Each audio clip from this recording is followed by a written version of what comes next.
welcome everyone who is here today for our online talks program. My name is Inês and I'm the founder of the art organization, the CERA project.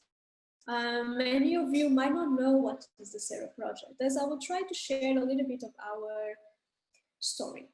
So the idea of CERA started in 2010 when I was researching about indigenous art in Australia for my MA in curatorial studies. But it was only in 2016 when I actually moved to UK that I create this, I materialize it as a curatorial project.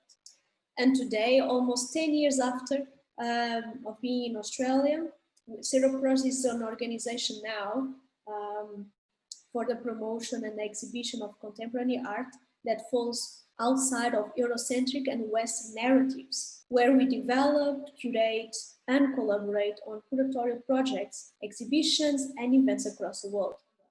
Currently, we are having an art program here in Portugal, which we call Vento Sul, and is a collaboration with our partner in Portugal, Espaço Espelho d'Água, which we can see here in my back, the space that we are holding now an exhibition.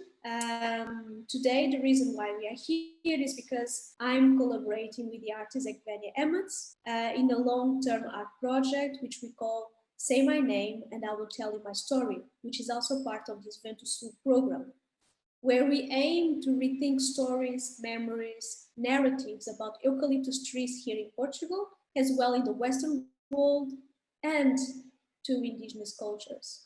This project will have different phases of engagement and outcomes, including exhibitions, which we have one here on the back, some installations, gastronomic experience, and more importantly, we hope that this project bridges people from different backgrounds and knowledge and life experience to collaborate with us and make our project also part of theirs, because only with true collaborations where people immerse themselves in what they believe that we can actually generate some change in the world that we all have to learn to respect and protect for the future generations. Thank you, Inês, for such a beautiful introduction. I will continue. My name is Evgenia Emets. I'm an artist, and I would love to share with you a little bit about the work that I have prepared in the framework of this project. So in this project, Say My Name and I Will Tell You My Story, the protagonist and the centerpiece of this work is eucalyptus tree. And I have developed a special relationship with this tree here in Portugal since 3 years, since I have been observing the ecological scene and the cultural scene here, and since I've been working with forests. And all the artistic work has been done for this project in a very intuitive way, using natural materials that the tree has to offer in quite organic way. It's all from the forest, the eucalyptus leaves and the bark from the tree, and I'm printing directly with these materials on fabric. And I believe that through this, the eucalyptus tree or the gum tree, as these trees are called in Australia, where they come from, they gain the voice and they express their own messages in their own way and open for us humans a possibility to ask them questions, to collaborate with them, to co-create with them, and tell an alternative story that is emerging. And we are hoping to create a holistic perspective on this tree, which these trees, they exist in abundance in this country, in Portugal, because of the widespread use in monoculture plantations for paper production, and a series of quite controversial socio-cultural relationships that been developed over the years. Through our series of conversations, we believe that there is a possibility to embrace the presence of these trees here and to really look closely at their purpose of being in this country in a wider cultural sense, while integrating newly emerging wisdom from research, science, but also traditional Aboriginal knowledge in Australia, where these trees are originally from. We hope that you enjoy this exhibition at Espaço Espelho d'Água, which is still on until the 6th of November in Lisbon. our online exhibition experience, but also the series of conversations that we are holding online with our wonderful speakers.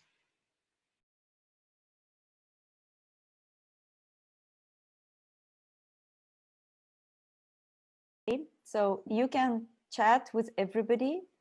If you press in the bottom of the chat box, there is a drop down small menu, everyone or personal. You can also send a personal message to somebody if you really like to do that. You can try doing this now. You can send a message to me or to everyone, just so that you know the difference. There's some more people joining, just maybe another couple of minutes. I would love to start together with everybody.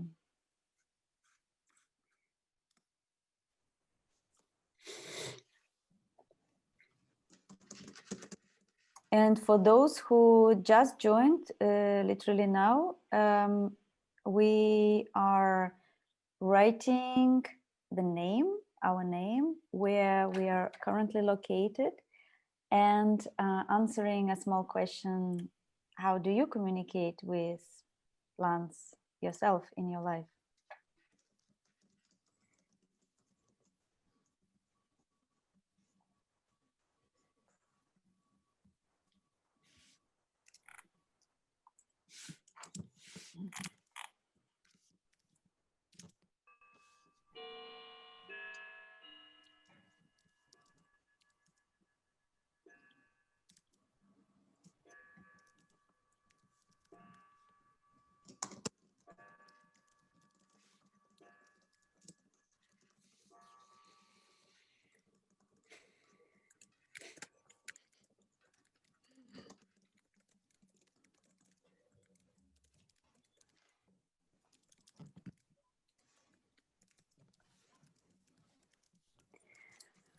Okay, I think we will start. My name is Evgenia Emets, and I would like to start by actually giving a word to Inês Valle and to ask her to introduce herself and the project. So, hi everyone, it's exciting that all of you are here. I think we got almost like, I don't know, 60 or 70 people present. So this project is part of the cultural program that we have here in Portugal from the organization which I run, which is called CERA Project. And CERA Project, the aim is to promote and exhibit contemporary art that falls outside Eurocentric and Western narratives, and to develop and curate and collaborate on cultural projects across the world. And we always aim to encourage critical engagement with global issues, to foster dialogue between artists, curators, writers, scientists, and collectors. And we hope to invite everyone to think differently about art, globalization, and our relationship with the world around us. And now I'm passing the word to Evgenia, and she will speak about the project that we have here now, which is called Say My Name, and I will tell you my story. Hello, everybody, and welcome to this beautiful gathering online. My name is Evgenia Emets. I'm an artist, I'm a poet, I live in Portugal. I'm based here right now, and my work is related to forest ecology and connecting us, all of us, to the space of the forest, to the time and dimension of the forest. This project that I'm doing now is also connected with the work I've been doing in Portugal since I moved here 3 years ago, called Eternal Forest. And it emerged through my work and my collaboration with Inês Valle when we met in summer this year. It felt like a natural fit to work together, to collaborate. The project that we are doing right now, Say My Name and I Will Tell You My Story, is focused and is centered around the voice of eucalyptus tree. But it's not just some kind of eucalyptus trees, is actually the whole genus. It's called genus, it's not a family, it's a genus of eucalyptus trees.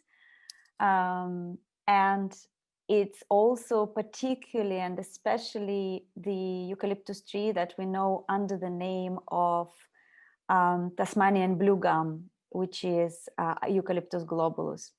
These trees, this specific species of eucalyptus is very widespread all across the world. And there is one very important reason for that.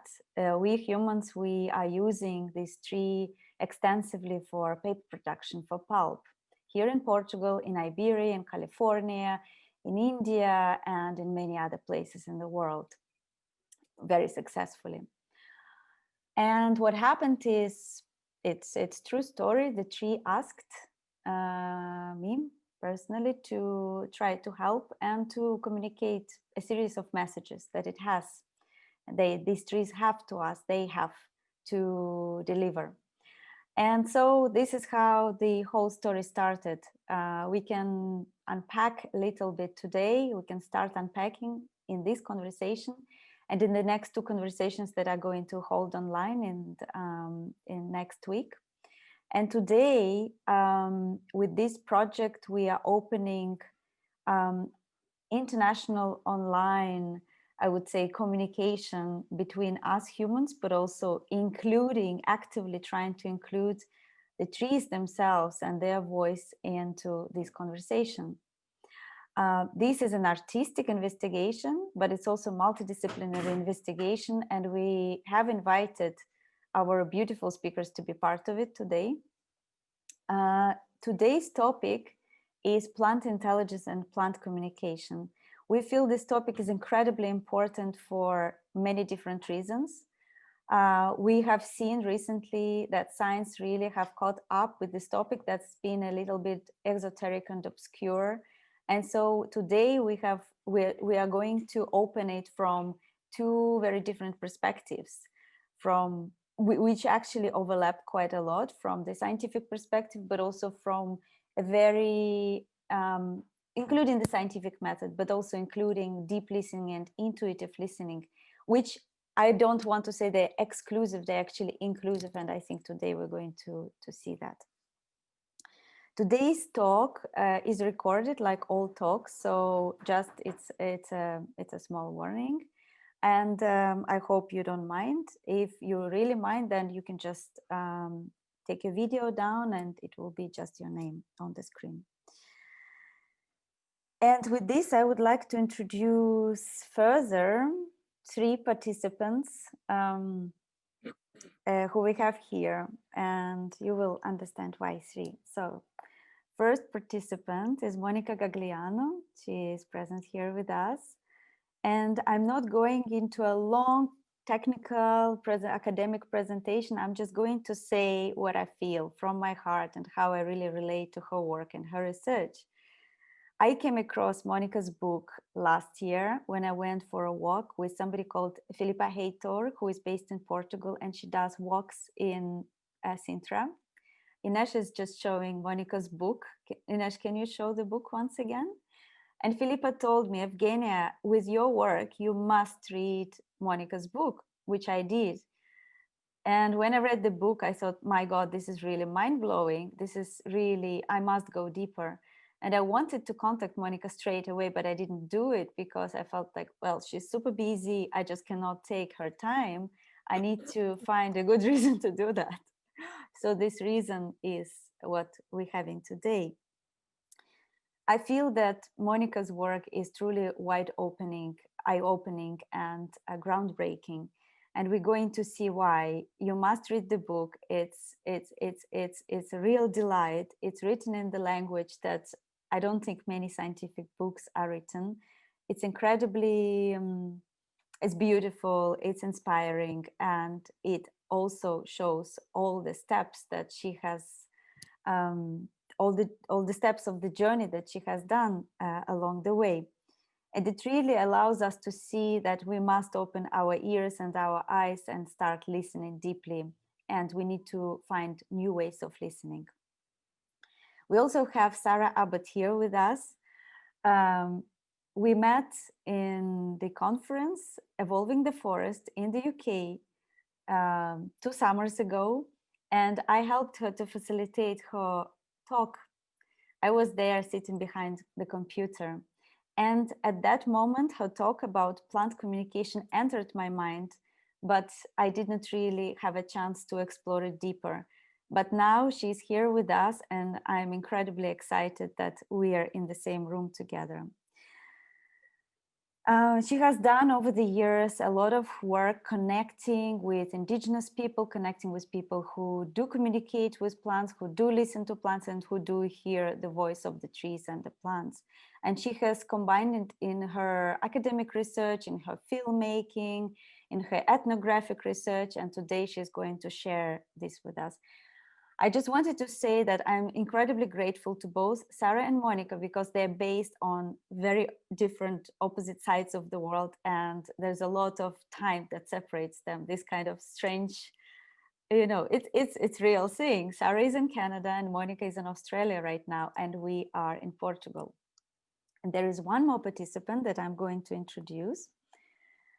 And I'm going to start by introducing this participant by playing you a poem. I find this pit dug in bare rock.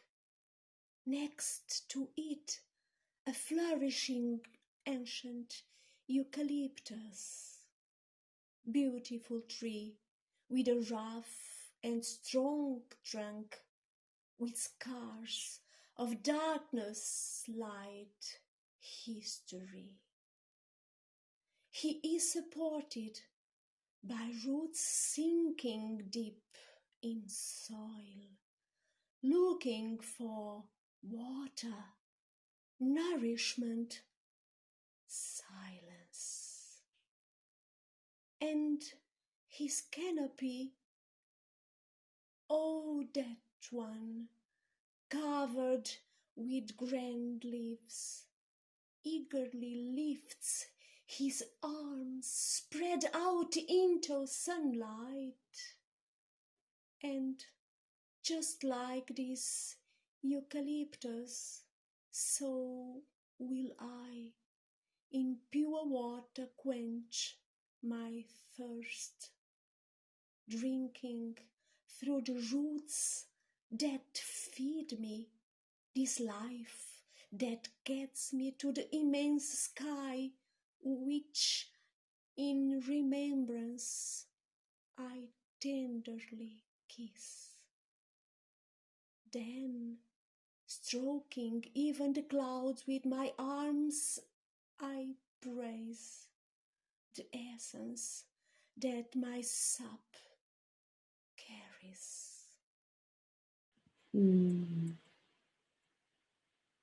Yeah, I would like to thank Alexandra, and I would like to thank Inês for bringing this forth.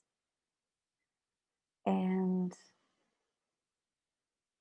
I would love to just say before we start the actual conversation that we feel that it's a very, very timely moment to really go deeper into not just talking about plants and trees in a different way, not just finding the language to talk about them, but also perhaps open that door which leads us to a possibility of finding the language of hearing and perhaps communicating with that other than human or non-human. And why not? Why not now? And why not us? And perhaps there is something there that could be part of the solutions that we're all seeking so desperately together as human society.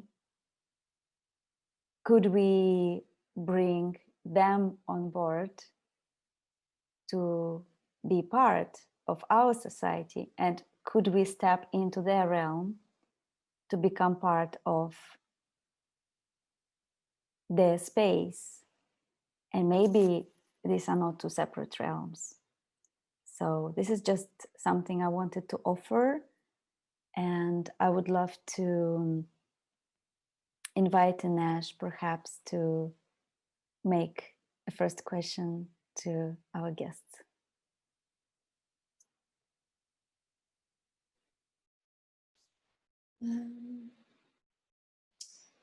So I would like to ask to both of you, what have you learned through your experience, work, and research about the voice of the other, the plant, the tree, and how you can allow this voice to come true? Yes, Monica. And Sarah. I was actually saying, off you go, Sarah, up to you. Okay, because you gestured first, I was thinking for you, but okay. So thank you, Evgenia and Inês and Monica, for joining us. I just want to really acknowledge all the work that you've put into the show and these online conversations, and the way that you're really thinking about trees and forest, and it's in a very deep way, and I really have appreciated so far our conversations. And what I love about these conversations is that it enriches my own thinking and understanding.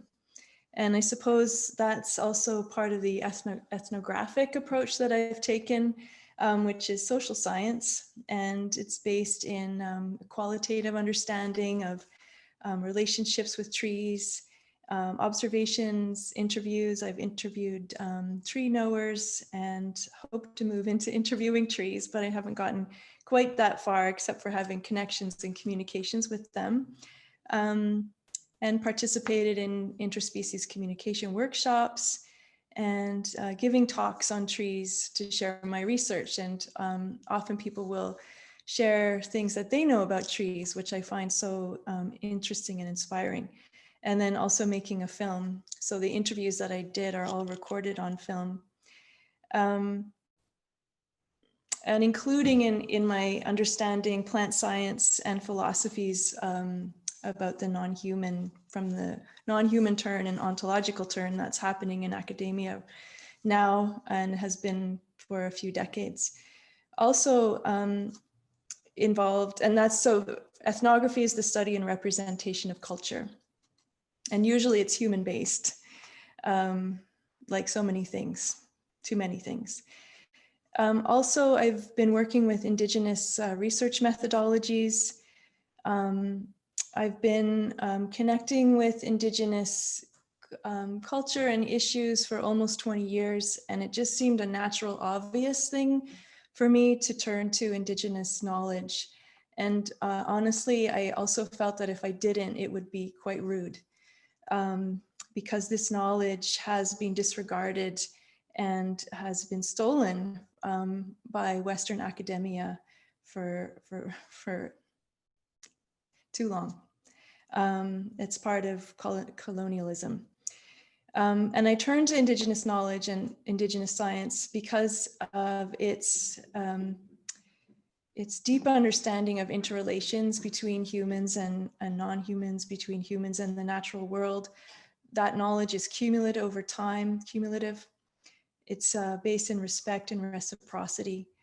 And it's kind of a process of wisdom and action. I'm quoting Aikenhead and Mitchell there. So there's not an end point. And I just felt that the understanding of how to be in nature, how to work with trees, how to be with trees, offering tobacco and incorporating protocols like that was really important to understanding trees and respecting them. And both ethnography, well, yeah, most ethnographic practices and Indigenous relations, Indigenous methodologies have a holistic approach. So things are not taken apart and studied in parts. And by doing that, it's a more well-rounded understanding of the trees in their environments and their communities, and that they are in community. Yeah, and I could sort of go on a little bit more, but I guess the theories are ontological emergence, which is understanding that things are always emerging and they're alive. Because often we don't think of trees and other aspects of nature as alive, like we are, because we're so human-based. And I also really like the concept of biosocial relations from Tim Ingold and Gisli Paulsen. And that is the idea that every being is formed by its own biology, but also its relationship, its social relationships in its environment. And yeah, as I move in this work, it's been probably about 6 years now that I've been quite dedicated to it. And it's always a practice to remember that nature has its own perspective, and that we must recognize that perspective.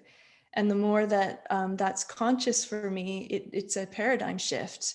And my secret hope is that we can all go through that similar kind of paradigm shift as a planet, because we're in trouble, and we need to recognize that other beings are in trouble, and we share this world with them.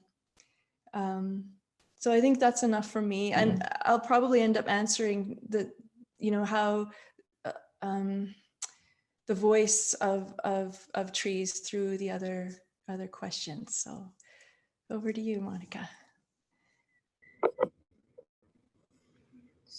Thank you. Nice to meet everyone. I just would like to acknowledge that I'm sitting in Vangelan country, in Arakwal Nation, which is, in other words, what we call Byron Bay area of the Northern Rivers of Australia. And I would like also to acknowledge, in the context of this, a very terrible loss that happened just a few days ago. This was a very big deal, because it is a eucalyptus tree, which was on a birthing site, which got cut down after almost, over a year of protest by the indigenous people of the nation of that area. And it was cut down to make space for a 10-kilometer stretch of road. And this is a sacred site for birthing. And I think it's very timely, because this kind of action represents exactly where the paradigm, where our society, so-called, is at. We talk about giving rights to nature, caring for nature, be more mindful about our relationship with nature, and then 500, maybe 800 years old tree, which has seen many humans being born under its canopy, getting cut down so that they can put a road 10 kilometers. They could have turned the road somewhere else, but no, and in a way, this is a criminal act. I think it should be called for what it is, because it's not only killing a being that has been there for more than we can remember as a culture, but also it's yet another absolutely attack on indigeneity, both for indigenous people and for all of us, because we are all indigenous of this place. There is only one place. So the loss of a tree of that kind, and the loss of the links to the memory that tree has hold, it's a loss for everyone. So I cannot remember the question. So I was so immersed into Sarah's sharing that I don't remember what the question was. Inês, if you want me to answer a question, maybe you have to ask again. Okay, so let me ask again. From what you have learned through your experience and work and research, about the voice of the other, the plant, the trees. How can we allow this voice to come through? Okay, so again, in the context of this big tree, there was what I think is really missing, which is what it's required in order to enter into this conversation and the dialogue with these others. And there was no consultation. Nobody asked the tree. You know, these people who decided that we're going to put the road here, they didn't bother, they hardly bothered asking the, you know, the traditional owners of the land, but they definitely didn't, it didn't even come to mind that the tree might have something to say. It's been there for 800 years. It's been seeing so many humans passing by, being born, dying, growing. And maybe he had something to say, she had something to say that was useful to us. And instead, there was no consultation. And I think that that is an important word because consultation is usually, I guess, used in a more legal context. And that's how all disputes, but also all interaction from a legal perspective start. I'm not a lawyer, but that's my understanding, my very basic and superficial understanding. So you enter in consultation first to understand who is the other, what are their needs, who am I in this context, and what are my needs, and how I would like them to be met. And so this process doesn't seem to occur except in very rare cases. For example, maybe we do it with our pets because we see them more like humans. But with the rest of the non-human others, we seem to forget. And of course, it's totally connected with what Sarah just said about not being able to see them. And plants in particular, you know, we talk about the forest. The forest is made by so many organisms, like so many different species, so many different individuals within the same species. And so I think what I have learned is to, and learning, like, is to enter into this process of consultation. And to do that, I have to let go of the ideas that I have of the other, so that the other can show itself for what it wants to be, and she can be what she needs to be, instead of being the idea that I have for it. And because when it becomes a it, I already decided exactly what it's got to say. And I already decided what is the answer to my question. So what is the point? There is no consultation. And in the process of doing that, and I know from the emails that I receive from many people around the world, from all sorts of environments and backgrounds and contexts and ages, it seems like this is not a special thing that some of us do and others don't. And there's nothing special about this. This is actually very much our human beingness, to be able to be human enough, or enter enough in our humanity to listen and be in consultation and conversation with everyone around us. But as you know, like, we are not very good at being in consultation even between us, so let alone with others. I think it's a deeper question, but it's so urgent because now everyone around us, humans and not, are really telling us, you must listen. If you want to be here, you must listen. No more this, tantrum for teenagers. Teenagers' time is done, is over.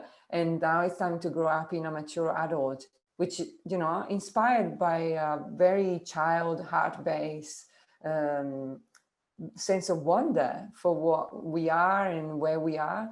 But, you know, there are many others that are much older and wiser than we are, and we need to recognize them. And I think this is really what is required. And exactly as Sarah said, I think for many people, this process requires a total dismantling of the preconditioned idea of what we are and what they are. And sometimes that can be very painful. We're seeing it everywhere this is the deconditioning that we're going through, and it's very painful to let go and not know what you're going to be next. But the funny thing is that you never know. And you know, talking about eucalyptus, and I'm sure we'll delve into this deeper, but you know, I have obviously been in Australia. I'm surrounded by them, and there is a really big one just outside my door. And these trees, some of them, like the river red gums, for example, are well known for dropping their leaves and their arms. The branches just crack like quite suddenly and unexpectedly, and they just drop them.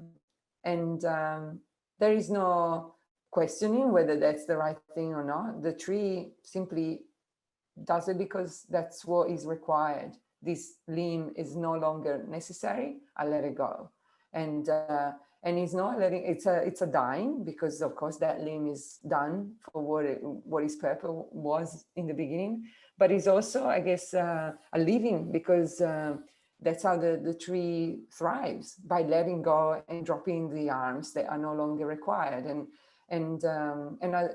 It sounds like a metaphor, because of course it would be a beautiful metaphor for our society, but the tree actually does it. It's an embodied condition, or an embodied beingness, and in doing that, in engaging with that embodiment, so by dropping the arm, because that's what you do, the tree is providing spaces and creating opportunity for more and more life.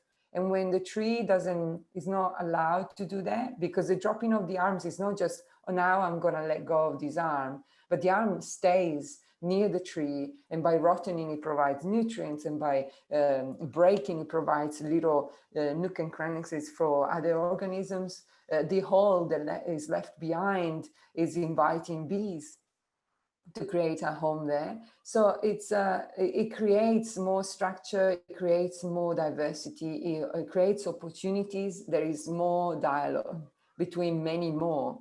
And so in that sense, letting go and dropping the arms that no longer serve us, it should be seen for what it is, like an opportunity for more beauty, more diversity, more creative spaces, more life, rather than this drama that we're very dramatic humans.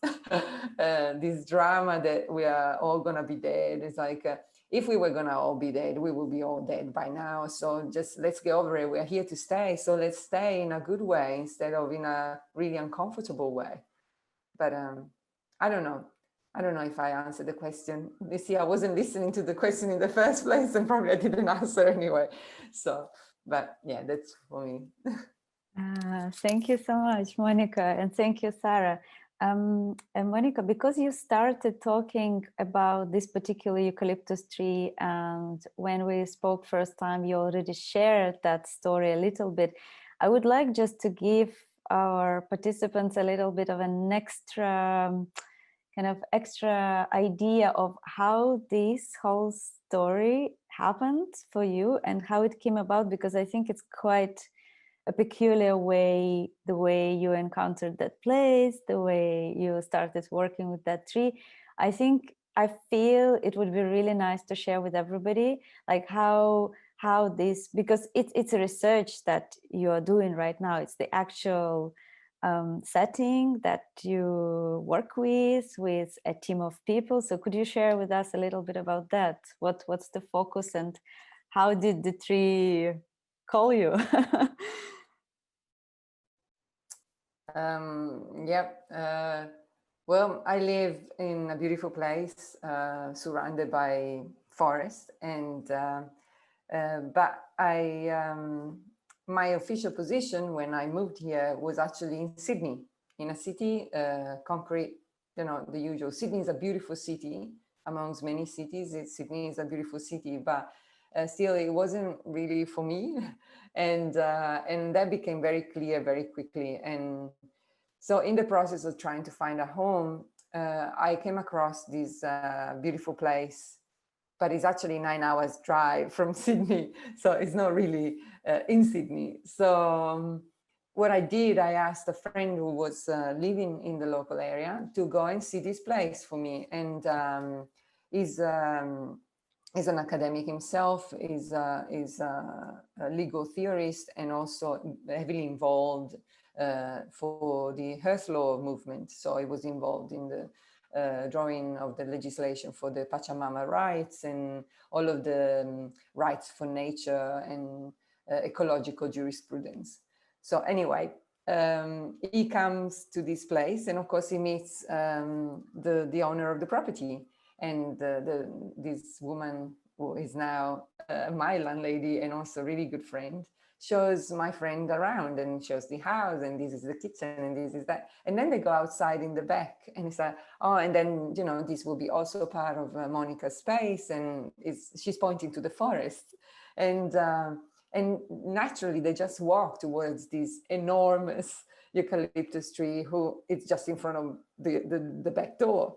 And without really agreeing on anything, they just both fell into this deep silence. And so they were standing in front of this beautiful old, now we refer to it as the grandfather tree. And they were just both standing in front of this big tree without saying a word. And then after a while, they just moved on, and she carried on like, oh, and this is the other part of the house. And the meeting finished, and of course my friend called me to let me know about the property. She said, Monica, this is perfect for you. It's exactly like, I can totally see you here. And not only that, but I can see that this woman is going to be a really good friend for you. It's just, I can feel this. And by the way, and he said, like, and you know, I don't really hear trees talking to me, but there was this big tree, like there is this big eucalyptus in the back. It's got this beautiful shiny white skin, and that is peeled, you know, under the peeling of the darker bark, and it's gigantic. And we were just standing in front of it, and I heard something, and I was like, oh, really? And for him, it's really unusual to say that. So he's like, tell me, what did you hear? And he was like, well, the tree said like, Monica is coming. So I guess this must be your home. So I said, okay, thank you. Then of course, second conversation, I had a conversation with my landlady to be, and you know, she's explaining all sorts of things. And then she said, oh, you know, I really enjoyed meeting your friend. And we had this beautiful moment, like we went outside, and of course the two of them didn't know that they were sharing with me. So they were doing it independently. Yeah, we had this beautiful moment, and we went outside, and we just fell into this deep silence. And I really had this feeling that there was a conversation going. And I was there like, well, I think someone was talking. There was a conversation going. And so I shared with her what my friend had experienced. It's like, oh my God, yeah, I can totally recognize that. I could feel that something was happening, that something was being shared.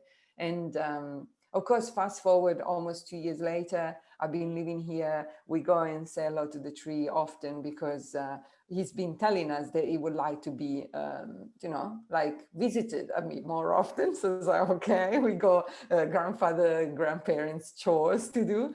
And, but it gives so much joy, because it's such a beautiful presence. And there would be no way that we could imagine this land without him. And so it's not just a tree. Well, none of them are, but they are, it feels to me, because we live in a place that is so kind of quite remote from cities, from noise. I mean, what I'm hearing from my window right now are the birds waking up, because it's early morning here. And yeah, without the space for listening, it becomes really difficult.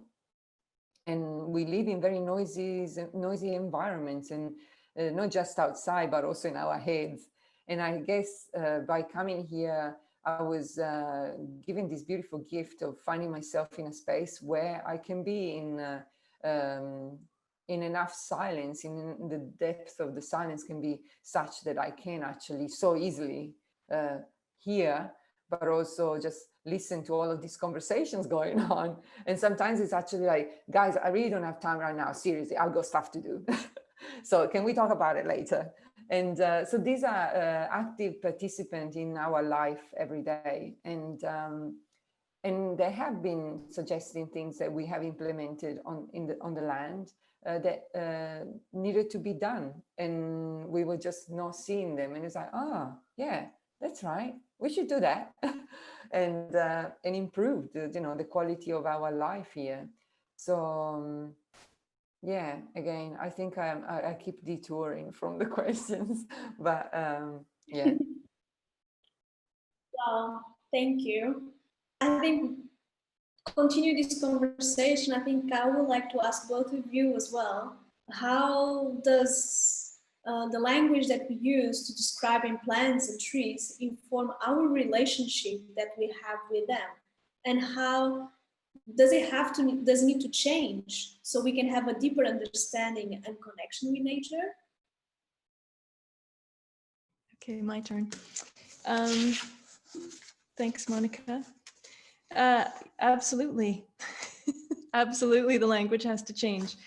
I've been sitting in a little bit on climate change conversations, and so many people will talk about human capital and natural capital, and I just feel like it's my job now to say, no, we can't use that word. Like it's so inappropriate. It just keeps enforcing nature as resource for humans. People usually are a bit shocked, but if we can work to gradually get people to start to think about that differently, I think it would be really important.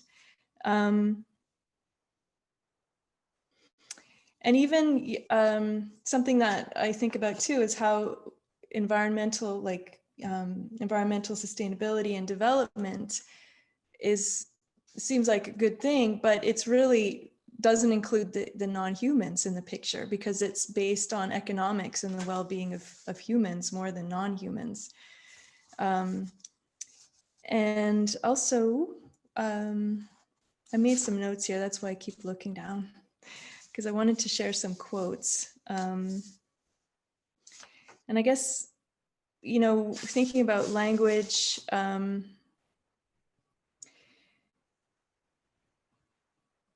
pronouns, Timothy Morton writes about how that's contains anthropocentric assumptions. And Pantea Armanfar, I don't know if she's on the call with us today, hopefully she is, from Tehran, recently wrote an article called Life of a Sundu, or Sundu of a Life, in Plumwood Mountains Journal. And I just thought it was so innovative of her in her written language to use a bullet point in place of it, they, she, and he, so that it disrupts what we don't think about, because it's so embedded in the way our language is like the air we breathe. And speaking of the air we breathe, I want to share with you this really great quote from Iroquois. He's Iroquois, and his name is Lauren Lyons. And he says, "We Native people did not have the concept of private property in our lexicon. And this is so embedded in our ideology as Western people and our language. And the principle of private property was pretty much in conflict with our value systems. For example, you wouldn't see no hunting or no fishing or no trespassing signs in our territories. To a Native person, such signs have been equivalent to saying no breathing, because the air is somebody's private property. If you said to the people, the Ontario government owns all of the air in Ontario, and if you want some, you are going to have to go and see the Bureau of Air." And we should all laugh, which we are all doing right now. It made the Indians laugh too when the Europeans said, "We are going to own the land. How can anyone own the land?" And it's based in that Western idea that we can take and use and not care. And this also relates to how we treat each other. you know, this is core of racism. There's a wonderful Reverend Kyoto Williams. Of course, I'm getting caught up in trying to find that quote. Here it is. Reverend Angel Kyoto Williams, a writer, activist, and ordained Zen priest, talks about how we have a willingness to degrade the planet because we have a willingness to degrade each other. It's just all in there. And then I just also want to share another quote that I recently came upon. And it gets, you know, what is language? We think about it as spoken language, but it's also the way we are in the world. And Monica was referring to how the eucalyptus has an embodied way of being with dropping its limbs. That's language too, right? And so this quote is a story of a fishing village in Alaska, an elder from Chevek, which is a Kupik community. And they hold the worldview that the environment is responsive to human thought, action, and deed. So all of that is embedded in our language too. It's like it is a social ecological connection. And this is the quote from Cecilia Andrews. Long ago, you know how they used to go out camping. Since they stopped doing that, and since they stopped going to by dog team, and where they'd get to, as far as like a whole lot of fish, they would catch really lots. Since they don't go, it seems like the fish are more scarce and harder to get. So there's this language, I think, of going to the trees, of going to the fish, and the trees and the fish come back. Of course, we can also say that there's less fish because of pollution, because of climate effects. But in fact, we're saying the same thing, because if people had been going to the natural world, we wouldn't have all this pollution and climate issues.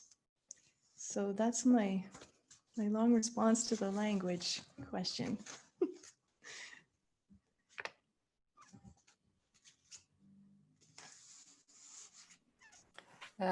This is beautiful. Thank you, Sarah. And it reminds me of an experience that I had recently while I was on a field trip. This was not a eucalyptus, but it could have been. It could have been any tree, really, or anyone that was present. And one of the things that this big tree said was, it invited me to sit. And I was like, oh, sorry, I don't have time right now. I'm a busy human, you know.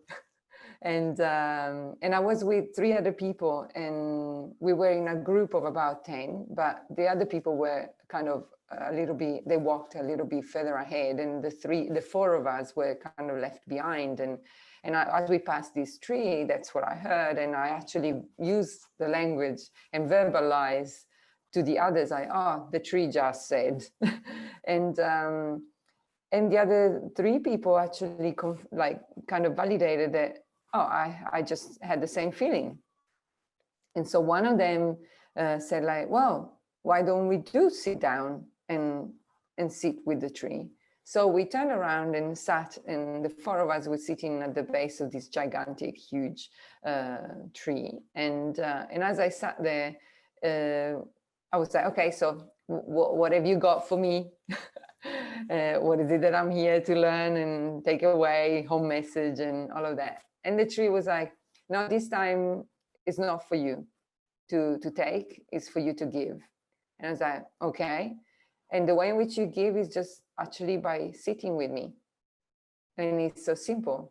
And then the tree said, well, you know, because this must be, I would say this is like a really, really old tree. And it's like, I remember you a lot. You know, I remember your kind coming and sitting under me, under my shade. I remember the children's laughing. I remember the women weaving. I remember you. And I was like, And he was like, and then you went away for a while. And but now I'm so glad that you're back. And well, the gap that seems such a little minor detail in the lifetime of a tree of this kind is actually a 20,000 years old gap for us. This is a site that is actually protected as well by the UNESCO, because there were lakes there, and well, 20,000 years old, and there are no lakes anymore. There hasn't been anybody living there for 20,000 years, and yet the tree recognized us immediately, and it was just like, oh, it's good to have you back.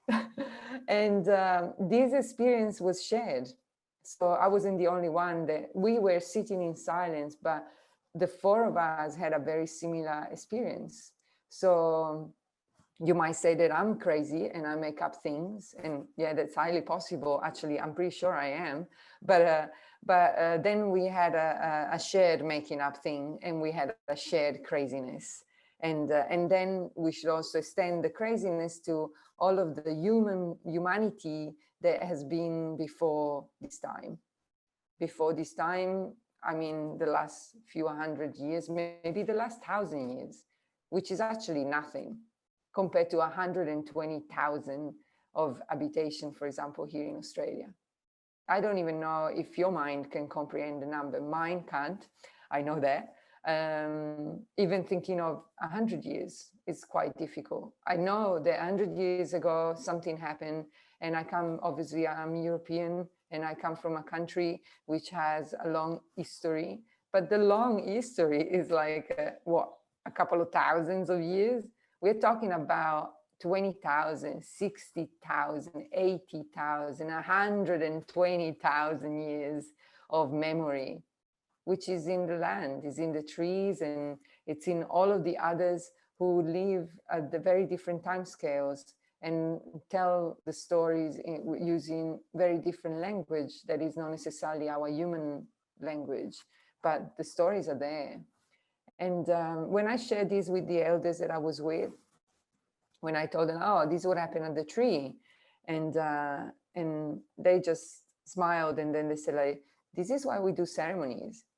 And I was like, okay. And in particular, this area has been missing one particular bird, which was very much like iconic of that area. And like, yeah, that's why we do ceremonies, so that we can just call everyone back. The tree is happy that we are sitting under her, canopy, because she knows, she remembers that we were here and many others were here, not just humans. And then something happened, and we went, and the story goes that we went walkabout, and others came and following us and looking for us. And this particular bird like took it up on itself to just find us. And then we came back. Now we are back, and we are back in a very beautiful way, especially in this place. And so we need to let the bird know that it's okay to come back, that everyone is back, everyone is waiting. So even this idea that, we are misbehaving, I think, yes, we are, but also we already know how to do this. There is nothing that we need to discover. It just literally is when we hear the call, we need to acknowledge that we are hearing the call, instead of pretending that the system that, of thinking that we have subscribed to would tell us that there is no call. What are you talking about? And the calls are very clear, and I'm almost certain that many of the people online right now would have had these experiences before. So it's a matter of literally embodying them. Again, the word seems to continue coming back, but embodying these listening, this attending, this paying attention. And embodying means that we have to take care of the relationship. And really, at the end, that's all, caring. Here we speak about caring for country, but country is not a place or a location. Country is a web of relationship. And so caring for country applies everywhere, and because everything is country, and it doesn't matter where you live, it doesn't matter what you do. It just means like if you're gonna be here, then there are rules. you know, this is a big house and it's got many people living here, and people, I mean, all kinds, not just humans. And so, you know, there are rules so that we can live respectfully and caring for each other. And so, and the thing is, it's not about us being the stewards or the guardian of the place. For me, my understanding from these experiences, especially thinking, you know, the others that I've worked with, is that it's not about taking care in the sense of like guarding. There's nothing to guard. Taking care means like take care of how you embody your purpose. The same way as the eucalyptus is embodying his purpose, and his purpose at times is to drop the limbs. And so what are you doing as the human? And in the context of Australia, especially actually this site where the big tree was, one of the purposes is to look after the fire. And without the humans, actually we have, without fire, cultural burning, which is traditionally burning areas in a very cool, controlled way, which understand the interaction and the relationship and the conversation between different elements, whether it's the tree with of a particular species, with the wind and the temperature and the time of the season. And so understanding that there are all these relationships which create this moment, and you're part of it, you know. So what is your purpose in this moment? And I was taken to see sites where there've been wildfires because there was no one caring. And then and it's total distraction, you know, it just, everything burns. And then I was shown site where cultural burning was implemented. And cultural burning is not like so that we can control the place, but it's like, this is our purpose in this system. This is our job. The same way as, you know, the ants take away the crumbs, or the bees use the hole that was left by the eucalyptus dropping its branch so that they can make a nest and thrive there. Our role in this environment is, you need to look after the house by burning it sometimes, burning it in the right way, in a way that is connected and appreciates and understand the relationships, which are going to thrive if you do your job, and they're not going to thrive if you don't. So again, the understanding of this, the understanding of this interconnectedness is the only thing that really matters at the end. And language, it's beautiful. And in fact, I think through poetry and beautiful literary writing, we can be inspired. At least I should talk for myself. I feel inspired because sometimes the language that I have is not good enough to express what needs to be said. And so these are beautiful ways that we have to express that. But also sometimes language is actually absolutely inadequate. And so we should just recognize that, and there is nothing to say. We can be our purpose, and we can be in place and be with others and listening without having to say anything all the time. So yeah, language doesn't necessarily need to change. It's just, language is just a thing that we do. But we can definitely choose how to use it. And so in some contexts, you know, using the word use is appropriate too. We use fire so that we can keep country healthy. But the use is not a domineering colonial perspective of, you know, relating. The use is like, oh, I am the tool that is required for this to happen. And so I'm going to do my purpose. I'm going to embody my purpose. And in the project that I've been developing on the eucalyptus in particular, we are actually looking through the literature for this one particular species, the river red gum. And we started, of course, from the scientific literature. And in the language, you can already see that the entire, all of the references that we have are talking about wood, paper, resource, use, and they're very much like utilitarian, connotations. And then we move to the more subjective, and there is no subjective there. And then we move to the more subjective literature, literally in the literature of the humanities, and that's where we start finding a language that describes the trees as a subject and agent, and others with their own story to tell. And the idea of this project in particular is to try and to find ways for those two languages to talk to each other, and maybe something new to emerge.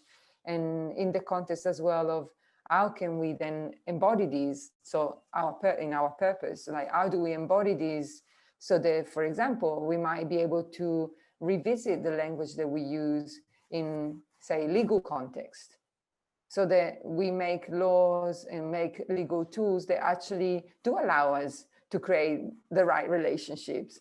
Because at the moment, at least in Australia, the legal tools that we have just, again, they're failing us because they are not, the language is not there to talk about these trees, for example, as actual people with rights. And again, even going back to your beautiful reading, Sarah, from the elders, is like, but even the question of rights shouldn't be a question. It's like, of course, everyone's got rights, and we are all here, right? And so even that should be then ultimately transcended. It's like nobody should be given rights because we already have them, and we should just acknowledge that and grow up. So yeah, I think that's it. Thank you, Monica. I think we had so many questions related with this, but I think it is time for us to share a surprise for everyone.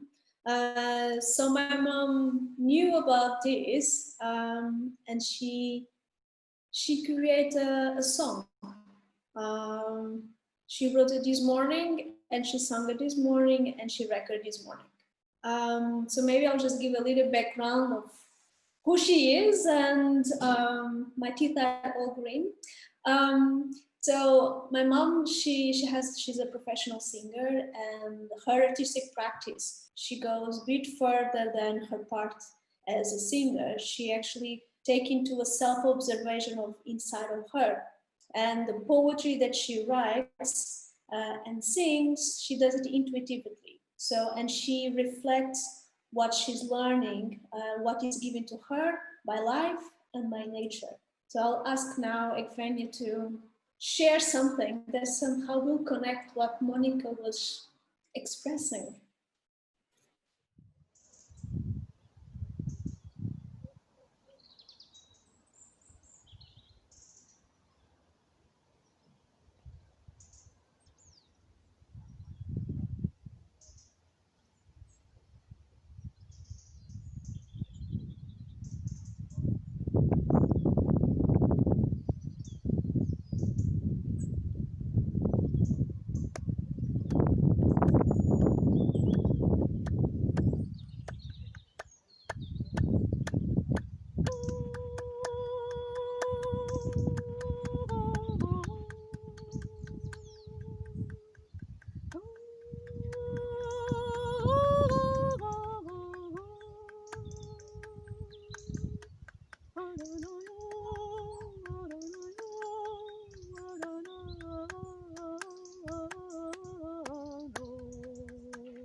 So I just wanted to thank Alexandra. I would like to thank Inês for inviting her and for making this happen. It was recorded literally 1 or 2 days ago here in Portugal. Is that right? No, it was this morning. This morning, okay, here we go. She couldn't be with us, she's not here with us today, but she's here with us through her beautiful contribution that you heard earlier, through her poetry and through her song. And yeah, I just wanted to reflect a little bit further, going a little bit deeper. It's a question to maybe not answer necessarily straight away, but to hold and to take away for all of us. What is this common language that we have with the other? And where is that space and time where we can exercise this language? I don't like the word exercise, but use it, activate it. Yeah, and how deep we can go in with all of that. And as an artist, I'm personally incredibly interested in beyond the verbal communication. And there are many forms. And these forms include singing as well, and listening to the song of the trees and other beings. So thank you so much, Inês, for creating this beautiful opportunity for us to hear Alexandra's intervention. And I would love to ask a question that relates to the topic that I am incredibly passionate about and I have been personally researching for a long time. Is the question of time.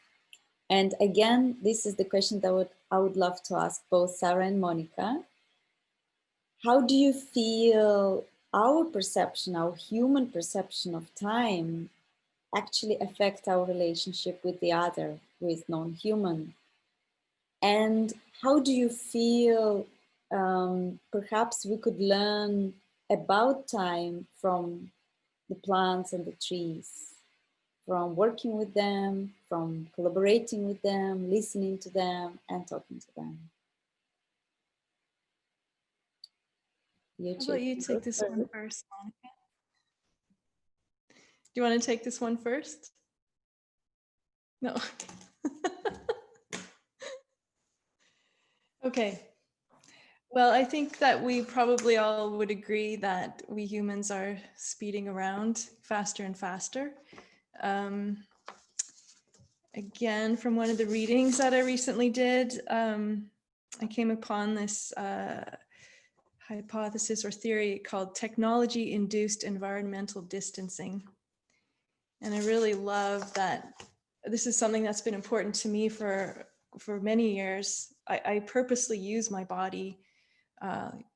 You know, a very simple example is taking the stairs instead of an elevator in order to stay connected to my body. And that means more time. And I think knowing through our body is a really important part of being a part of nature. And sitting initially, if we've been speeding around, well, Monica sort of spoke to this when you said, I'm a busy human. I don't have time to sit underneath a tree.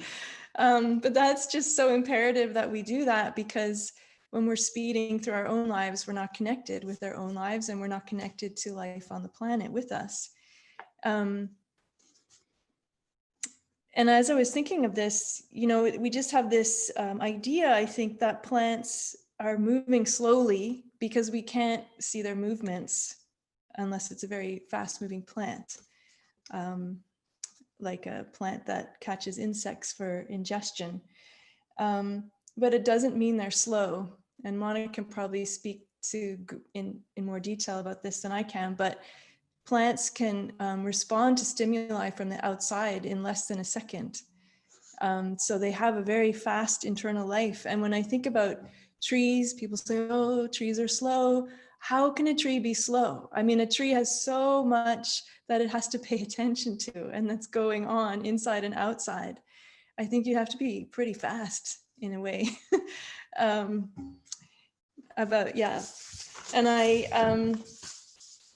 I want to share something that I really loved from my interviews. I interviewed Paco Calvo, who's a Spanish philosopher of plant science, and I know Monica, you know Paco. We were talking about time-lapse photography, and I'm going to read a passage here that's a combination of my writing to sort of condense what he said. So it has some of his quotes in it. And it's that the technique of animation of time-lapse photography can be misleading because it is, and I'll do this every time he's speaking, it is so intuitive, so impressive, so powerful.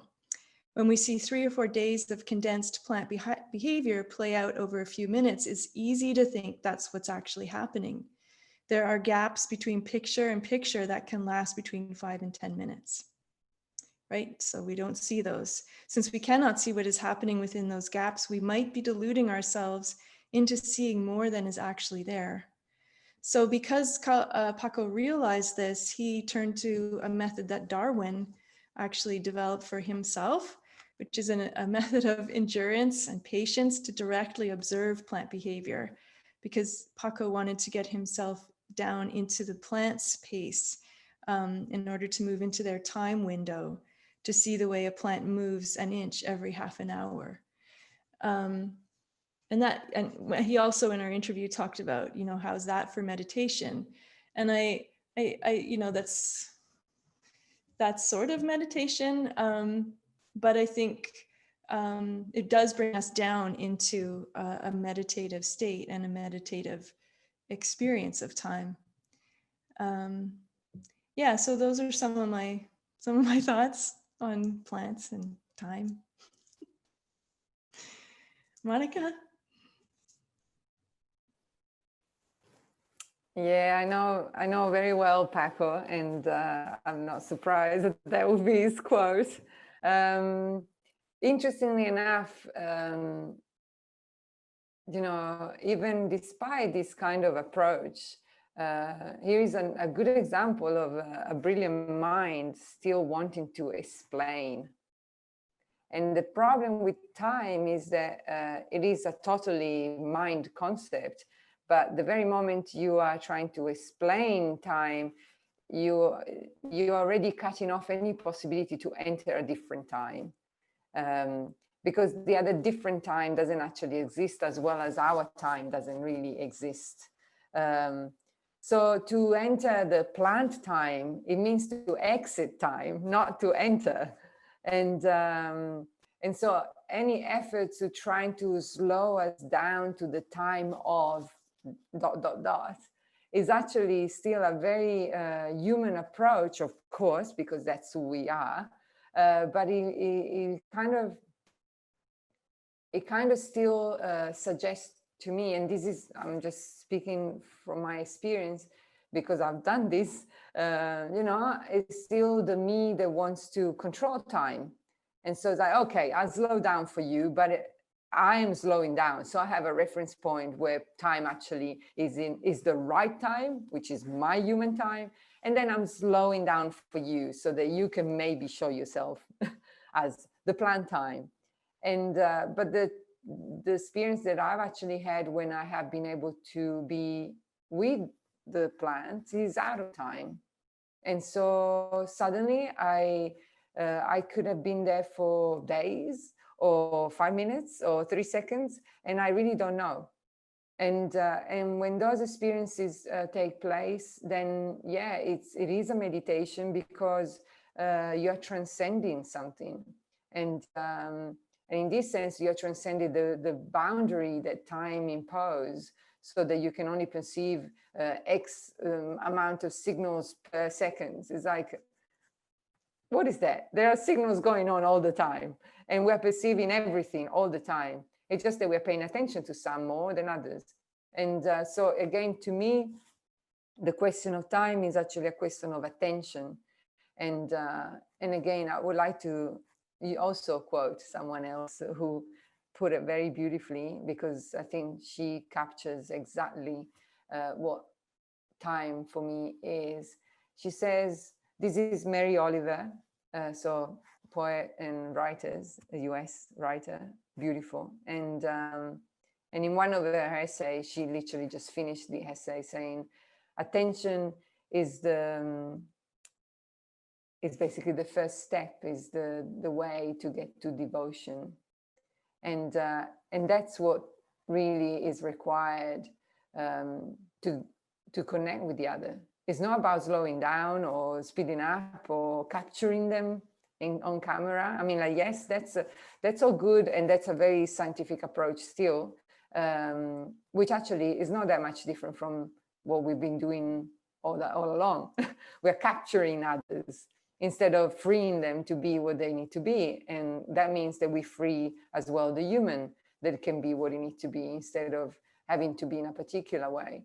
And so to bring attention so that you can move into a space where there is devotion, like you're devoting your attention to something and someone, and you are open so that you're allowing that. Imagine when you're really devoted to someone. First of all, devotion and love come very close to each other for me. And so if there is devotion, you put your love into that listening, and it's a deep listening because of that. And so then time, thinking like, okay, I've got 5 minutes. As long as you tell me everything now, in 5 minutes, I'll be good. It's like time becomes no longer a question. I'm not trying to capture you. I'm not trying to constrain you. I'm trying to learn how to listen so that I can meet you. And I think devotion allows for that meeting to occur, which again, it goes back to like, how do we engage in this conversation? How do we engage in this consultation? I think then we use, our time to give a shape to what we have learned. But the learning itself, the connection itself, is not about time.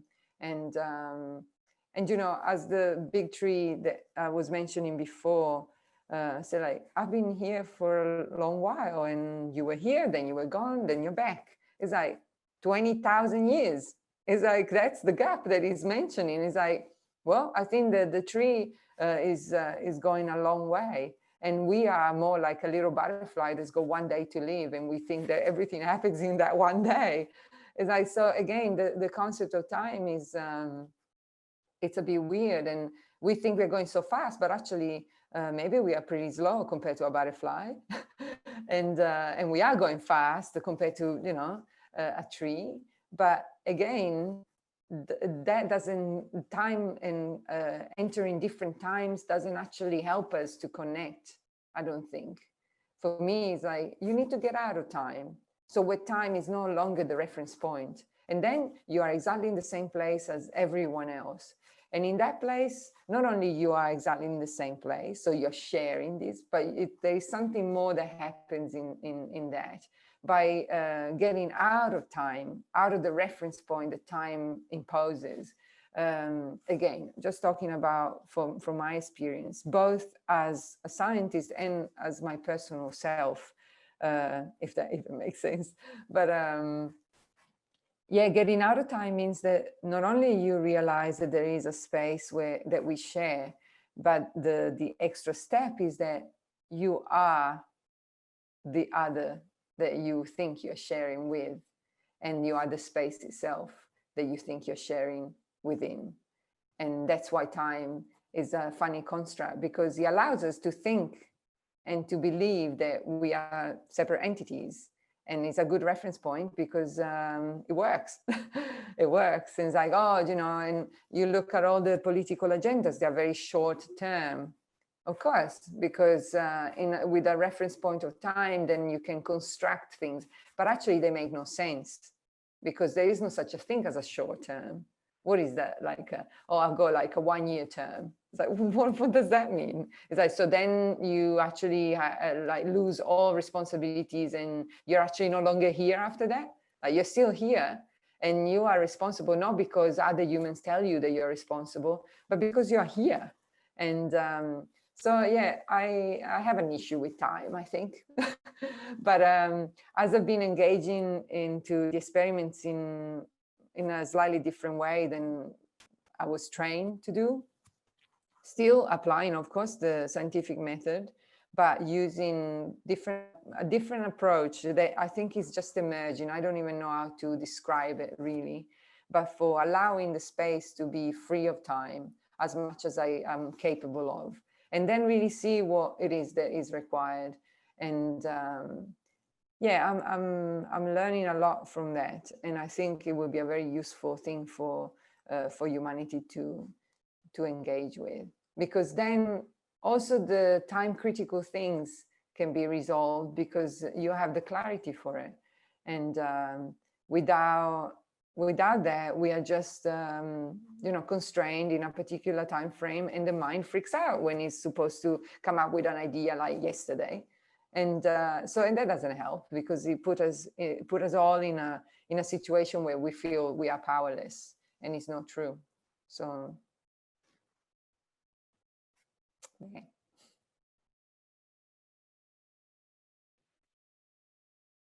Thank you, Monica and Sarah.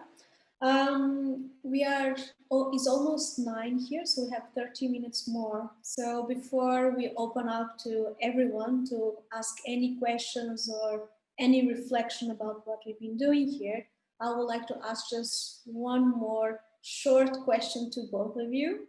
And is in a very simple way and practical way, how could we use, if we want to approach a tree, what can we do?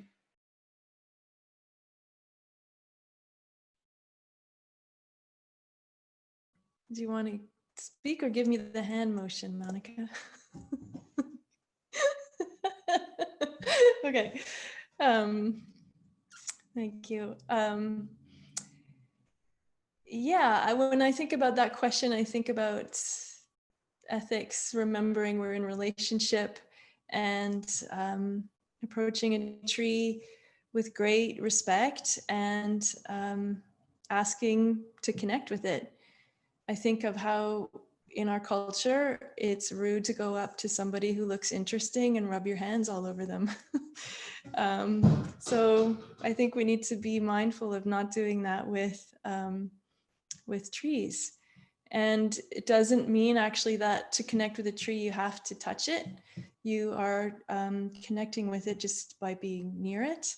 It's also extremely intelligent, so it can sense us. Some people like to stand back and just kind of connect through the tree's roots. Yeah, and going with an open heart, opening the space, clearing the mind. And I loved what, Monica, you brought into this conversation about the tree saying it's fine to just sit, because we feel like we have to do something all the time. And it's also a practice too.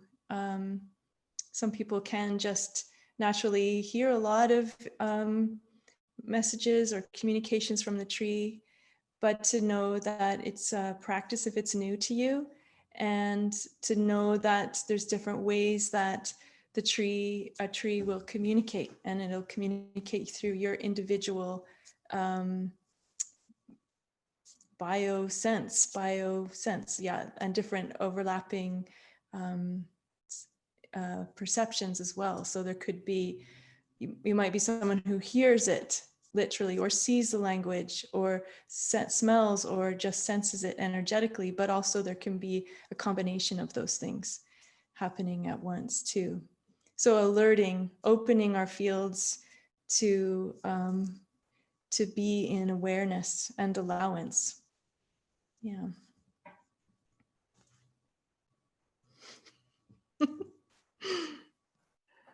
Thank you, Sarah.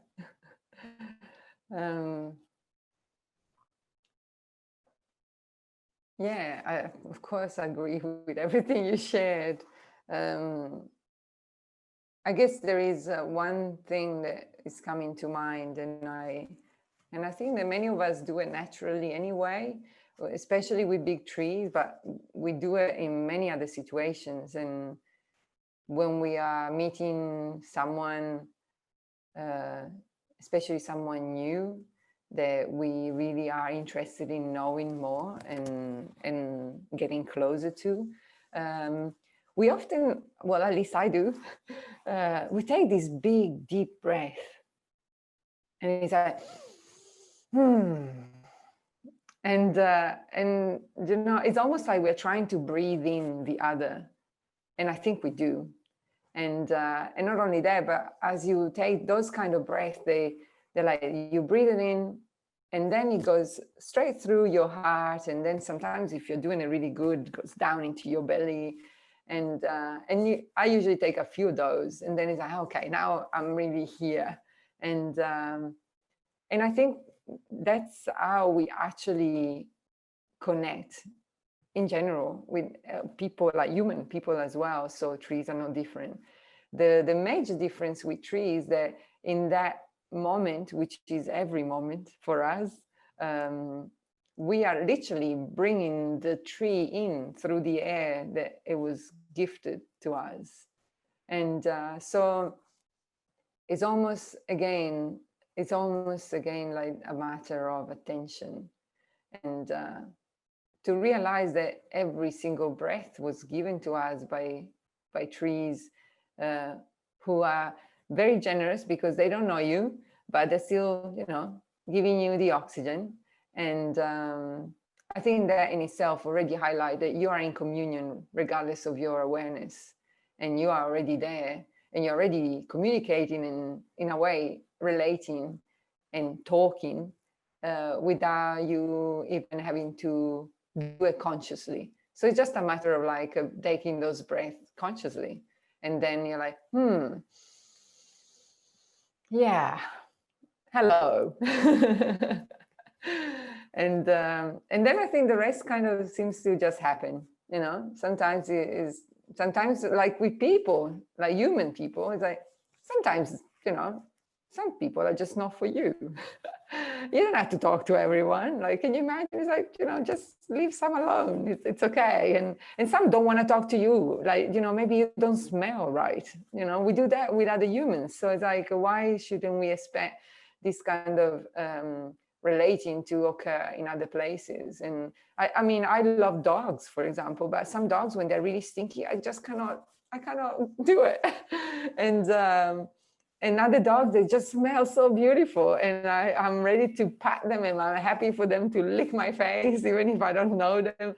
And so I think that for me, you know, that first step of like, you're actually breathing the other in, it's already putting you in relationship. And then bringing attention to that breathing allows you to then connect with all of the other steps that Sarah, you highlighted very well. And so it's almost like it is literally a no-brainer. Like, forget about your brain, forget about trying to make sense of it, forget about trying. There's nothing to try, just breathe and you're there. And but by being, you're there. And we do this with humans, so why shouldn't we do this? Oh, well, we do this with everyone else. Why shouldn't we put the attention and the devotion into that as a practice, as Sarah was pointing out? So that when we approach a tree, instead of like going and touch it straight away, we breathe. And then in that moment, maybe the tree might say that doesn't want you to touch it. Can you honor that? And other times, like, come close, sit under me. Can you honor that?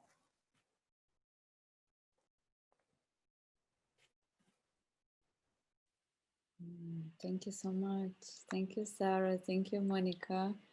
I think I can relate deeply to breathing. There's been a lot of breathing since COVID started on Zoom as well.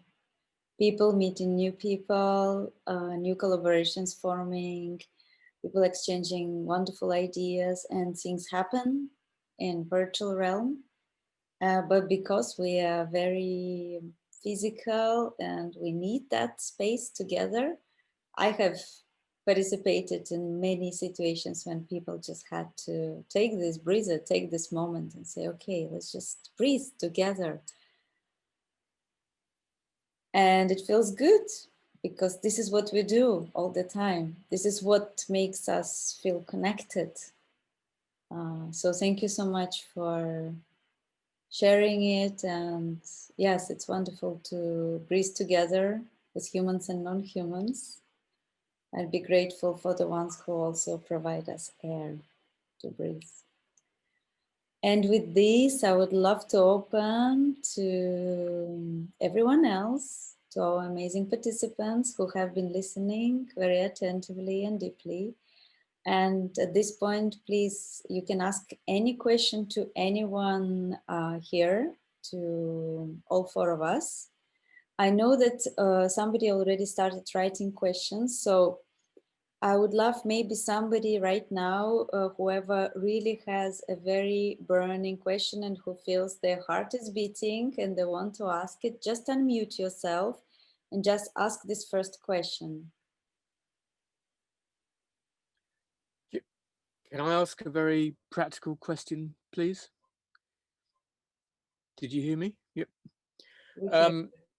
I live in and own, in inverted commas, a woodland which was originally an ancient woodland, but now is a plantation, and it's been used as a resource for centuries, with coppicing hornbeam, for example, for the London bread markets, bread ovens.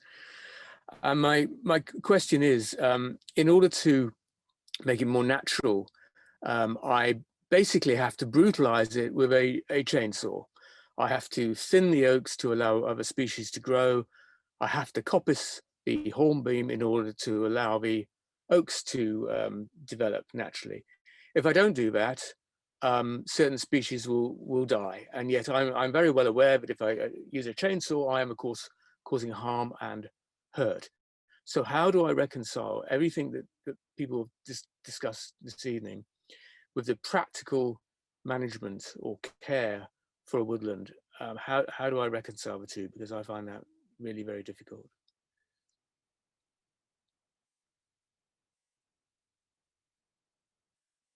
Did you hear that?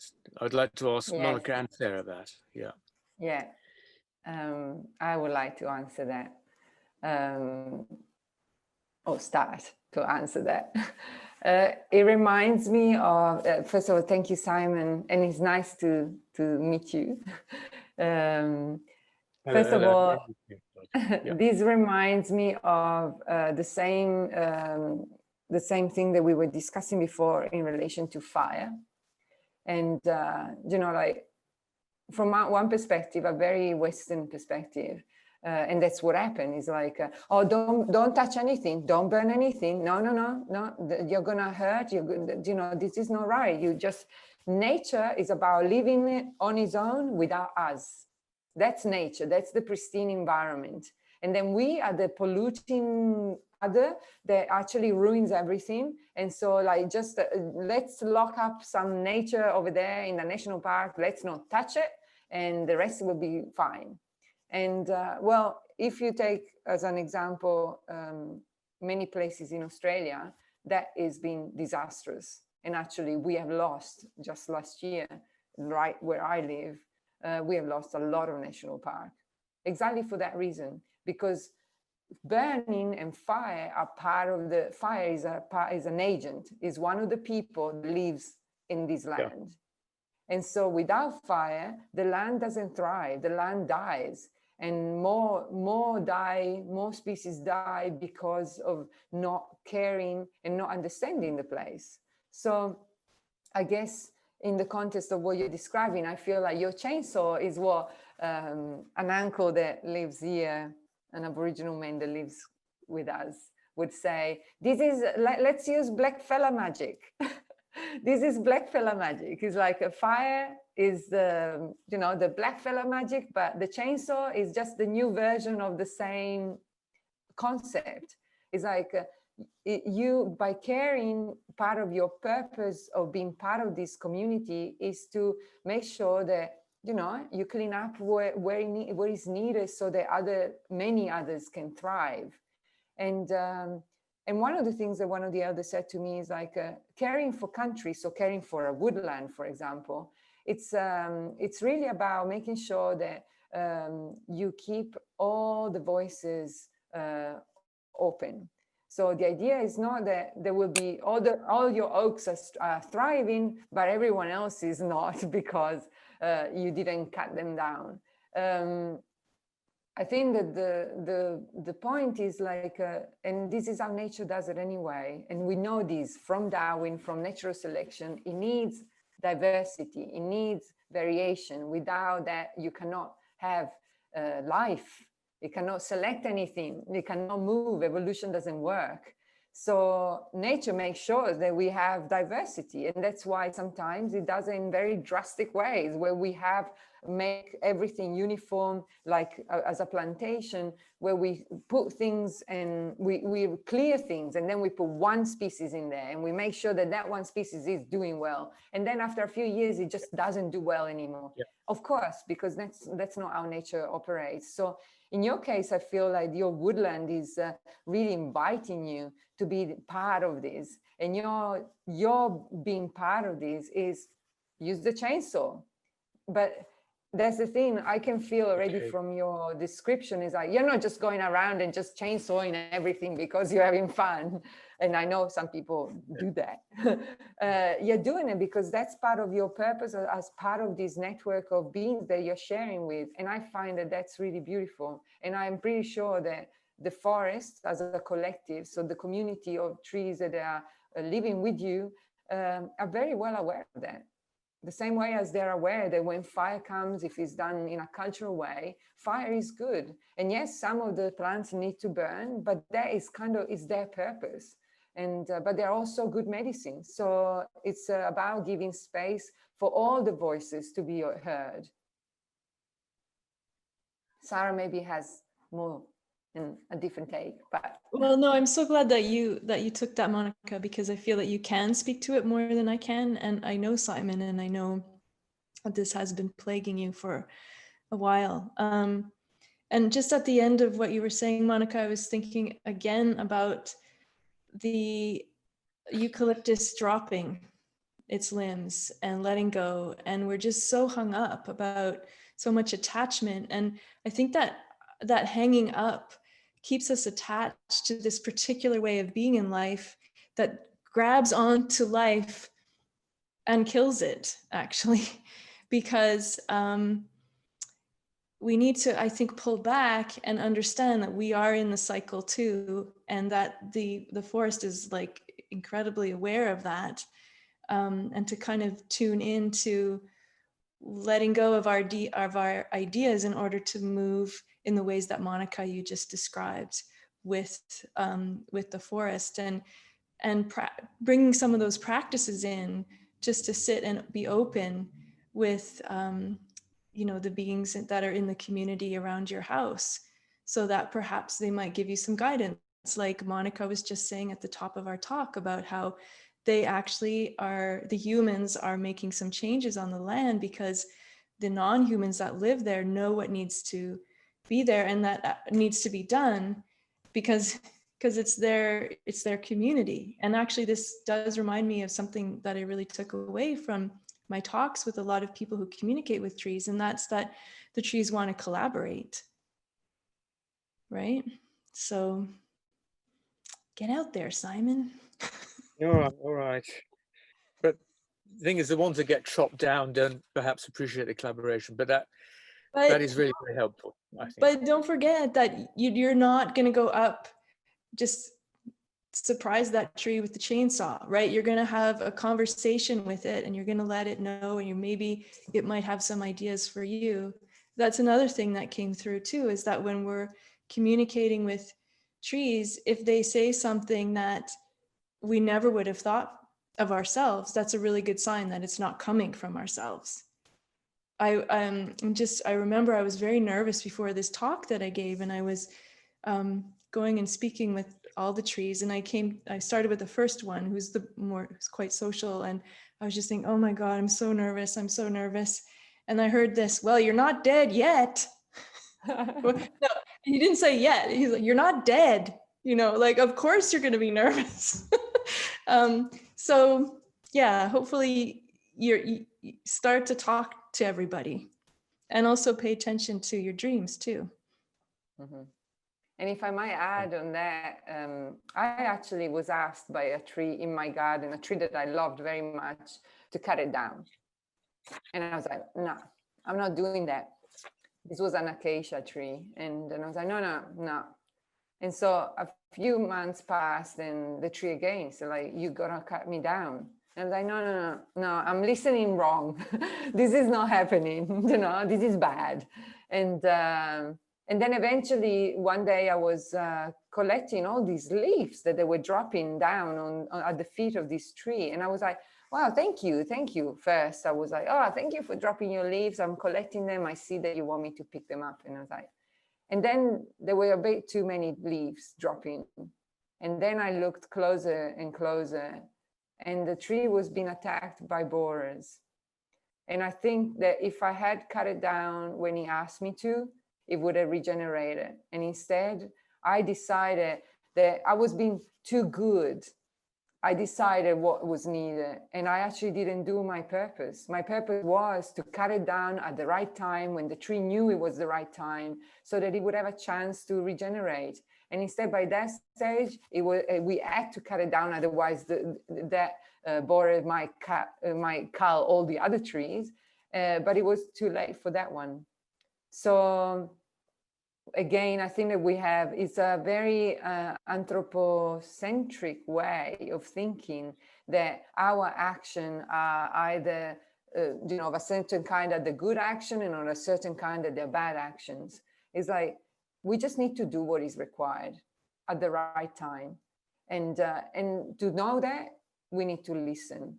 And for me to hear you speaking about I had to cut some of this tree down so that there is space for other species and other plants to thrive.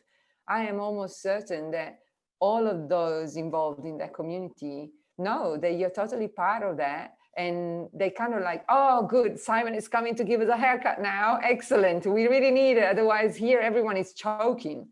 So for you to see yourself as part of it, it means that sometimes you are doing the haircut.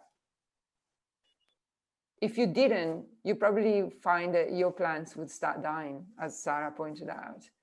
And because we are not, there you go. And that's the thing, because again, we are not this kind of external element that imposes. We have done that, we can do that, but we can only do that if we believe that we are the external element that imposes. And that's what really colonialism is all about. But, and it's done really well. And it has reincarnated itself over centuries. So we are really comfortable with that style of approach. But, we are, regardless of what we believe, we are part of this system. And so it's just a choice of how we're going to be part of this system. And all of these others, plants, animals, are just really constantly, I'm astounded by the patience. They're constantly like, all right, let's try again with these ones because they didn't get it. So I think you're doing a beautiful job. Just use the white fella magic, the chainsaw.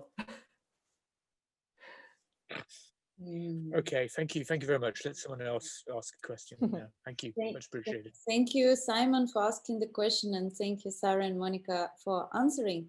We have really little time left because I don't like going so much over time. We can stay like 5 minutes longer, but not too long. But I would actually love to ask you, everyone, because of course we can't receive questions from everybody. Type your question in the chat, and the question goes to everybody, and everybody can reflect after and can think further and reconnect with that question and meditate on it. So like write everything you feel like you want to ask or communicate there. And I would love to ask if actually Sarah or Monica has a question to ourselves or to each other. Maybe we'll let them ask a question instead as a kind of closing of this conversation. If you have, if not, then you could pass it on to somebody else, but like a really short one.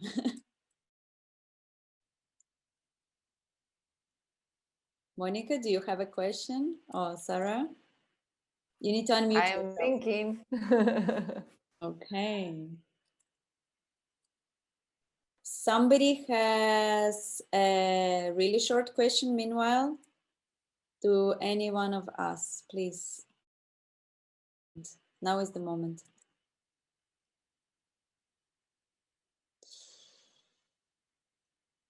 Okay, so there is a question from Jess. While everybody is thinking, I will pick it up. And how does your communication with plants affect your communication with other non-human beings? Does anybody relate to that? Does anybody have a short experience to share?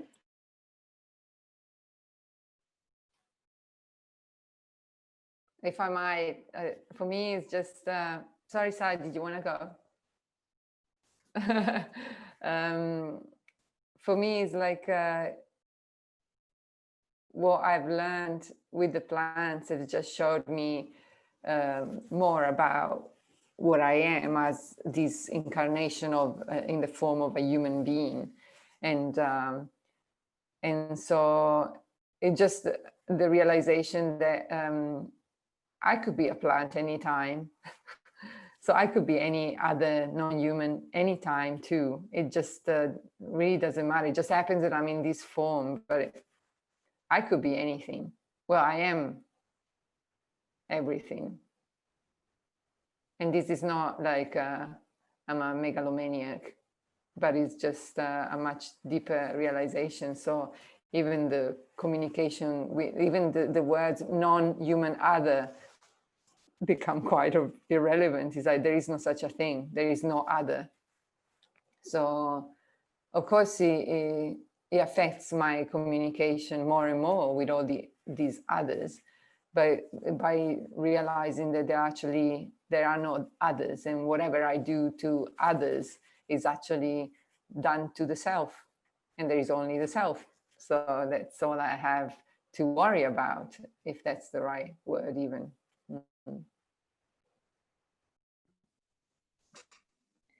Yeah, listening to you, Monica. Can I say something? Yeah.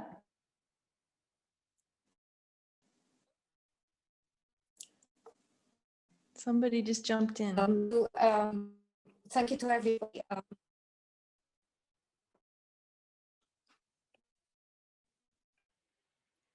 Inês, I think you're trying to say something, Inês Amado, but we can't hear you so well. So try to switch your video off. Maybe the voice will be better. No. Okay. Okay. I just want to say something in relation to what Monica has just said, and that is, I actually feel that to my language, actually, doesn't quite,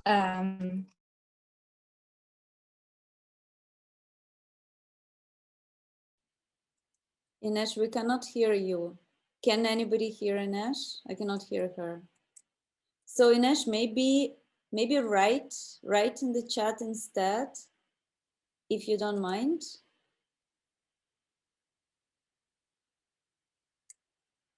Yeah, sorry about that. Yeah, we are a lot of people, and yeah, Sarah, please go on. I'm really appreciating Sean's comment in the chat. It's so wonderful to be in a conversation where everyone is essentially on the same page,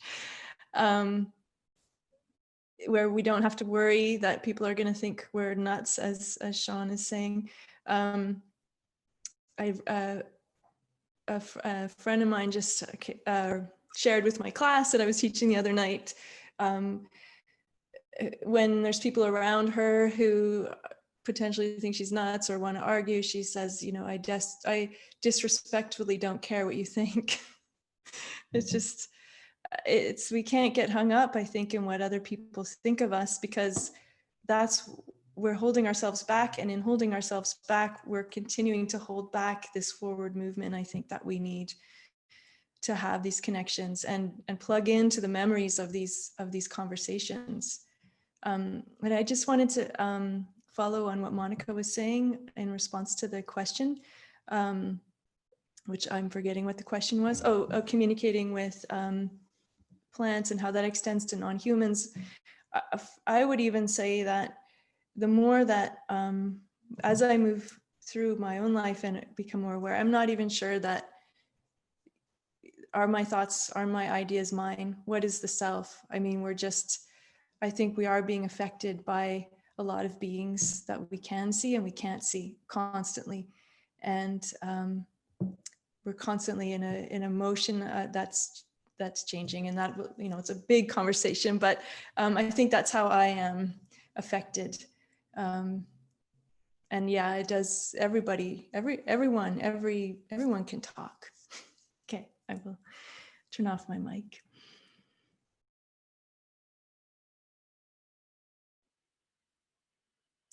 Sarah, thank you so much for sharing this. I feel like it opens a whole big other question about the question of self and identity. And yeah, it's huge. It's like opening a Pandora box, I feel, but it's incredibly important to reflect on that. And it's incredibly important to reflect personally and in community, and in human community, and in community where include the others into that circle. And this is what I feel with the project Say My Name and I Will Tell You My Story we are doing. And I just wanted to say thank you everybody for participation. And this is not the end, this is just the beginning. This is a multi-phase project, we are hoping so. It's an international project. This is a little secret that's going out in the world. And we would love to stay connected. We would love to follow your work, all of you here in this room. We would love you to keep sharing. So keep sharing on the chat while we're still online. I'm going to post right now a link for the rest of the conversations. It's the same link, it's the same Eventbrite link. So please sign up and also share, spread the message, give it to your friends. And also there are 2 links for CERA project and for my own website, which you can sign up for, and you will receive news and messages about how the project evolves and continues. The next 2 conversations that we are going to have is the 3rd of November. And it is going to be about, the subject is eucalyptus indigenous knowledge. So we are going to have with us Dr. Philippe Clark and perhaps someone else participating, which will be a surprise appearance if this happens. It will be at 10 o'clock in the morning Lisbon time, because Philippe is based in Australia. And another conversation will be on the 5th of November, 5 o'clock Lisbon time, about intangible heritage and intangible values of forest, which is the subject that is incredibly dear to my heart because of the work on eternal forest sanctuaries and because of this particular project that we are developing now. So please join us.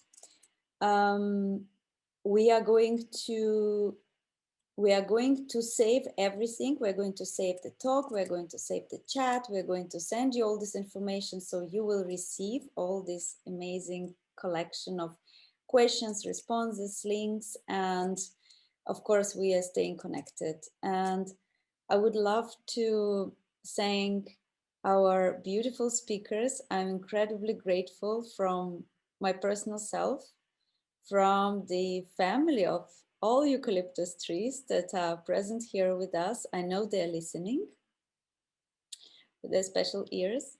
I would like to thank Monica and Sarah. I would like to thank Inês for jumping on board of this incredibly crazy journey and the CERA project. And maybe I will close off my microphone and maybe let Inês say the very last final word if she wants. I think you said everything. You introduced what is going to happen next. You already said thank you for everyone that was here. I'm very grateful and honored that Sarah and Monica accept this challenge of speaking and sharing their knowledge with all of us. And I hope you guys can continue be engaged with our project. This is going to happen at least for upcoming, 2 years. So this is just really the beginning of something. So thank you all for being here.